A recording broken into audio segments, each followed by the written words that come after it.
I grew up caring for people. My stepmother used to have epileptic fits sometimes very badly. My sister and I used to stay home to look after her. It came up that they were looking for nurses to go to England. And then I said, well, I would like to do nursing. And I applied. I had done a degree in biomedical sciences in Zimbabwe. I came to England visiting a cousin, saw an advert for Southampton Hospital, so I applied for the job. What inspired me about Southampton, it had the largest cardiac unit in the UK. My mother was one of the people from the Windrush who came to the UK in 1960. When we arrived, they saw the sun shining. We went outside, cold weather. It just couldn't compute with me. So, yes. I didn't know anyone apart from my cousin in Oxford. Coming from Zimbabwe, where it's a landlocked country, so it was actually my first time to see the seas. Eventually, my family joined me. State registered nursing training was 3 years. I met my husband in that time. We decided to get married. We took an appointment up at the Southampton University, just filling in work, agency work, and used to be dotting around different wards. It was kind of difficult because sometimes we meet some of the patients, they're not used to a lot of black people around them, and we had a few of us, from different islands. I don't care where the person's from. You're a patient, my patient, and you're going to get the best of care. When I started off, I looked like a lost sheep, honestly. Being in a new country, in a workplace where I didn't know anybody, I found it difficult to fit in for a start. I was the first black person in the department. I couldn't understand when people spoke to me. I kept saying, pardon me, but eventually I got used to the accent and I started fitting in more well. People were very supportive. There were big wards. Some wards were men only and some were female only. The drug round, that was quite a performance. Every patient, you take their drug sheet and you have to go through it. The medication, you have to double check it, make sure it's correct, making sure you give the right patient the right medicine. So it was very strict. You have to know what you're doing. As biomedical scientists, we are that invisible workforce. We have our own working area. It was a shock to me because it was a massive hospital where I thought I would never find my way back home. I had to ask how to get to the lab. Even if there were signs, everything was so confusing to me. I didn't want to go anywhere because I thought I would get lost. We had the matron and she was very strict. We used to have 7 nights a week stretch being on night duty. She would make the round with you at the bed of every patient. You have to know the patient's name, the diagnosis, what the treatment is, the side effects of the treatment. You have to know everything. I really appreciated getting that experience from that matron. You get the handover from the previous nurses of the previous nights or the previous day. You start your work straight away. You get them the tea, you organize them, getting ready, washed and clothes and change and so on. So you have to clean the ward, sweep and everything. The regime of that matron and what she knows how it should be and examined every time she goes on the ward, that makes a big difference. That wasn't in the training. The building where I lived was called Block 3. There were so many flats there where staff members who were employed internationally by UHS. The warden took me to my room and told me a few rules to keep the bathrooms tidy, keep our rooms clean. I didn't want to talk to other people. I didn't have any entertainment. I just used to keep myself in the room after work and sleep. We shared a bathroom and we shared a kitchen. With time, I gathered the courage and started talking to them. I think most of the people that I met were very friendly. Of course, it has changed. The accommodation buildings have been demolished because the hospital is expanding. Job that I eventually got as the hemoglobinopathy counselor, the sickle cell counselor, I had to have a lot of input and dealings with the doctors, the consultants. Some of the consultants in those days were very strict people. Fortunately for me, those consultants who didn't know much about managing sickle cell themselves, some of them had me come to talk to their junior staff about the sickle cell. If you have an urgent thing to deal with, I was able to go to the office, knock them and explain what I need from them, and they would always do it. I had a very, very good rapport with them. The samples get delivered on sample reception. They get sorted, then they are sent to the lab staff who then process them. When we get patient results, if we get an abnormal result, say we get a very high blood sugar result, we have to phone the doctors on the wards. We used to do about 1,500 samples per day.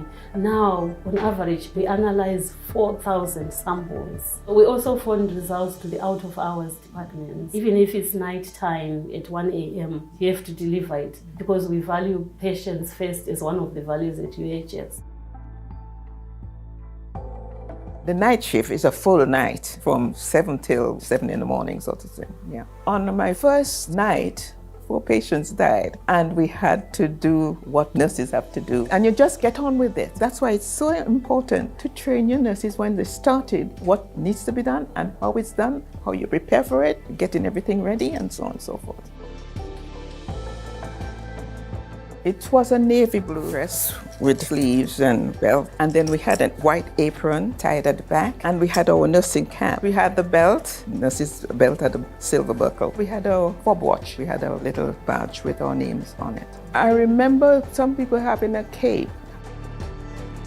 In pathology, we don't wear uniforms, but we do wear lab coats. They are taken for wash-up once they are dead. We have a linen box where we tend to put them in, and they get washed and brought back to the lab. It has always been like that for lab staff, even in Zimbabwe where I worked before. It was meat with the sauces, potatoes, rice, or vegetables, maybe overcooked sometimes.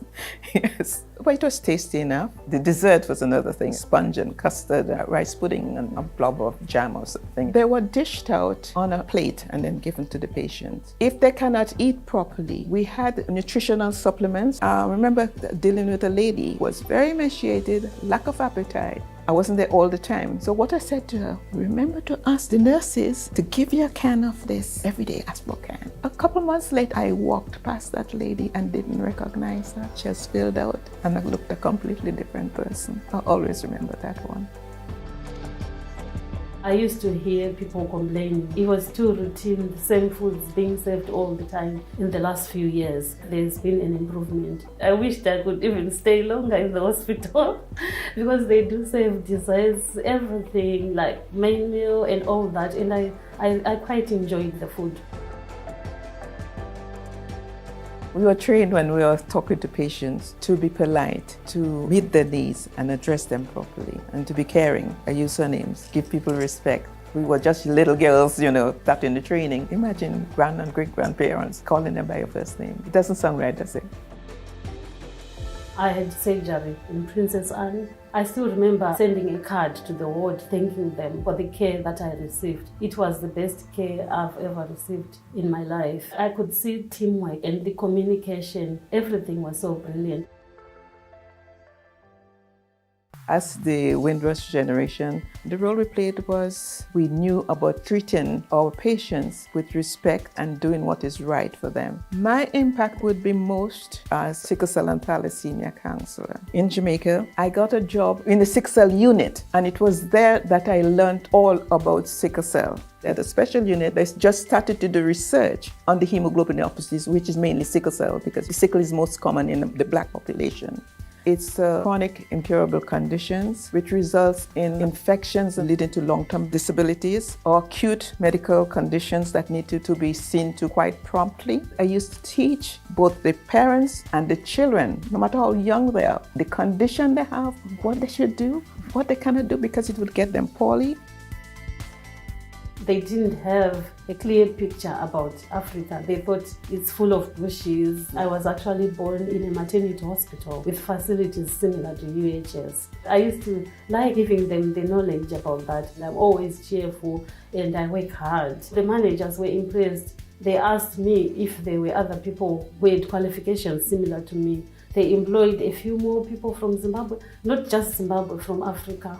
More than 50% of people working in biochemistry are ethnic minority. When you have different diverse talents, you always achieve your goals. It was only in retrospect I realized the sickle cell patients we had in Grenada, where I was growing up and they didn't know anything about it until years later. This is what this person must have died of. They get leg ulcers, some of them, and people used to tease them "sore foot Jane," cruel thing. But only in retrospect can you understand what was going on at the time. It's a medical condition, and they were dying as well.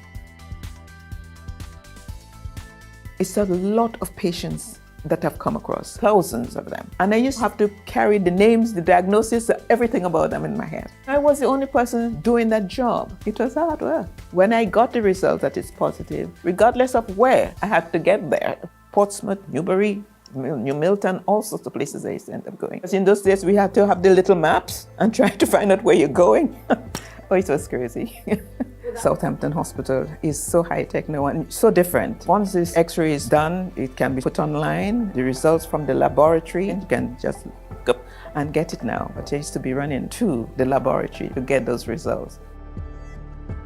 When I came, we already had MRI scans. In pathology, we used to load samples manually for analysis. But now where we analyze 4,000 samples per day, we have a robotic system. It uncaps them, it spins them, puts them on the different machines, files the samples away. People can now work from home, have meetings through Teams and Zoom. That saves time instead of patients having to physically visit the hospital. Southampton Hospital in particular was doing a lot of research during COVID. The Windrush Generation was needed at the time. We had a lot of trained people from the Windward Islands. They got a good education, they were doing courses, they came over here. It facilitated what was required in the UK post-Second World War. We were needed.